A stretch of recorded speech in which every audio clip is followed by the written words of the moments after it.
আৰু এটা কটনৰ যোৰা আগবঢ়াইছোঁ পাতল নীল বৰণীয়া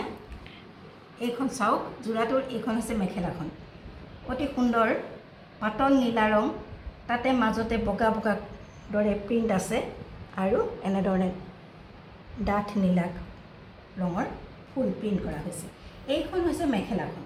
আৰু মেখেলাখনতে এটা ব্লাউজ পিচ দিয়া আছে গতিকে ব্লাউজ পিচটো যেহেতু একেই গতিকে মই আপোনালোকক উলিয়াই দেখুৱা নাই ইয়াত মেখেলাখনক বহলকৈ দিয়া হৈছে ইয়াতে আপোনালোকৰ ব্লাউজ পিচটো সোমাই আছে এইটো হৈছে কটন যোৰাটোৰ এইখন মেখেলাখন এতিয়া চাদৰখন দেখুৱাওঁ আপোনালোকক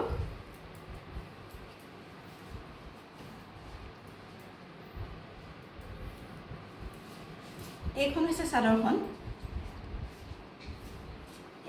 চাদৰখন চাদৰখনত এনেদৰে গোটেই গাতে প্ৰিণ্ট আছে আৰু এইটো হৈছে আঁচলটো ডাঠ নীলা ৰঙৰ কৰি দিছে এই যোৰাটো আপোনালোকলৈ আগবঢ়ালোঁ এই যোৰাটোৰ মূল্য হৈছে 450 টকা মাত্ৰ আপোনালোকৰ পচন্দৰ ভিতৰত পৰিলে অতি সোনকালে আমাৰ লগত যোগাযোগ কৰক যোগাযোগ কৰিব হোৱাটছআপ নম্বৰত যিটো ডেছক্ৰিপশ্যনত দিয়া আছে গৰমত পিন্ধিবৰ কাৰণে সুবিধাজনক এযোৰ কাপোৰ পাতল নীল বৰণীয়া কটনৰ এই কাপোৰযোৰৰ মূল্য হৈছে 450 টকা মাত্ৰ